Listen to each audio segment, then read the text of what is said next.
manusia adalah jaringan yang terdiri dari sekelompok sel yang tersusun berdasarkan struktur dan fungsi masing-masing.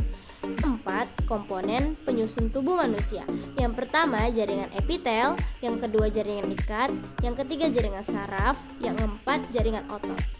Dasar pada tubuh manusia. Yang pertama adalah jaringan epitel. Jaringan epitel adalah lapisan besar sel yang menutupi semua permukaan tubuh yang terpapar lingkungan eksternal dan juga melapisi rongga tubuh secara internal.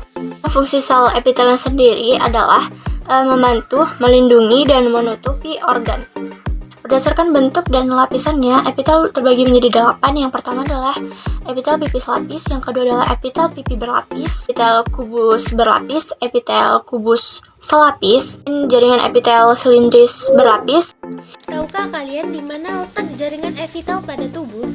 Jaringan epitel pada tubuh terletak di kulit, saluran pernapasan, saluran pencernaan, saluran kemih. Adapun fungsi dan peran jaringan epitel di dalam tubuh antara lain sebagai berikut. Pertama ialah sebagai pelindung jaringan, kedua sebagai membantu melancarkan proses penyerapan zat, ketiga membantu regulasi dan ekskresi. Jaringan ikat.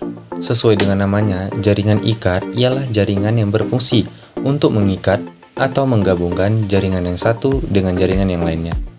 Jaringan ini terdiri dari sel dan molekul yang bertujuan untuk merekatkan pada jaringan lainnya. Fibroblast merupakan sel utama jaringan ikat. Sel ini berfungsi untuk menyimpan serat pada semua jaringan ikat. Akan menjelaskan tentang 3 jenis jaringan ikat. Yang pertama, jaringan ikat sejati. Jaringan ikat sejati terdiri dari 2 jaringan ikat, yaitu jaringan ikat longgar dan jaringan ikat padat. Kedua, jaringan ikat cair. Jaringan ikat cair terdiri dari jaringan darah dan limfa. Ketiga, jaringan ikat penyongkong. Jaringan ikat penyongkong adalah jaringan ikat yang berperan dalam membentuk dan menyongkong tubuh manusia. Jaringan ini terdiri dari tulang rawan dan tulang keras.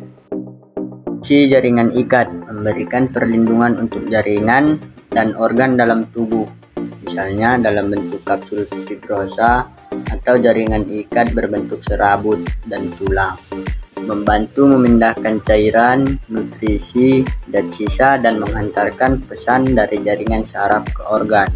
Menyimpan kelebihan energi dalam bentuk lemak yang sekaligus membantu mempertahankan suhu tubuh. Jaringan otot merupakan kumpulan jaringan otot yang saling berkontraksi sehingga menimbulkan suatu gerakan. Jaringan otot pada umumnya terdiri dari 3 macam, yaitu jaringan otot lurik, otot polos, dan otot jantung. Yang pertama ada otot lurik. Otot lurik adalah otot yang menempel pada tulang atau disebut juga otot rangka. Otot ini berperan dalam penggerakan tubuh manusia dan juga menyumbang sebagian 40% berat badan manusia. Kedua ada otot polos. Otot polos adalah otot yang terdapat di organ-organ dalam seperti lambung, usus, dan pembuluh darah. Otot polos juga disebut sebagai otot visceral dan dianggap sebagai otot yang paling lemah dibandingkan dengan jenis lainnya. Terakhir ada otot jantung. Otot jantung sesuai dengan namanya terletak di dekat jantung dan berfungsi untuk memompa darah. Di sini saya akan menjelaskan jaringan saraf. Nah, jaringan saraf merupakan komponen jaringan utama dari sistem saraf yang berfungsi untuk mengantarkan input saraf ke pusat saraf maupun ke efektor. Jaringan saraf terletak di sistem saraf pusat dan sistem saraf tepi. Bagian-bagian saraf yaitu yang pertama dendrit, yang kedua badan sel, yang ketiga inti sel, yang keempat neurit, dan yang kelima selubung mielit. Fungsi sistem saraf manusia yang paling utama adalah menerima, mengelola, dan menyampaikan rangsangan dari seluruh organ. Fungsi ini akan berjalan dengan baik jika adanya koordinasi antara fungsi motorik, fungsi pengatur, dan fungsi sensorik. Sumsum tulang belakang. Sumsum tulang belakang adalah bagian dari sistem saraf pusat yang biasa bersifat refleks dan sel saraf atau seperti yang biasa kita kenal dengan sebutan neuron. Neuron ini merupakan unit kerja sistem saraf pusat.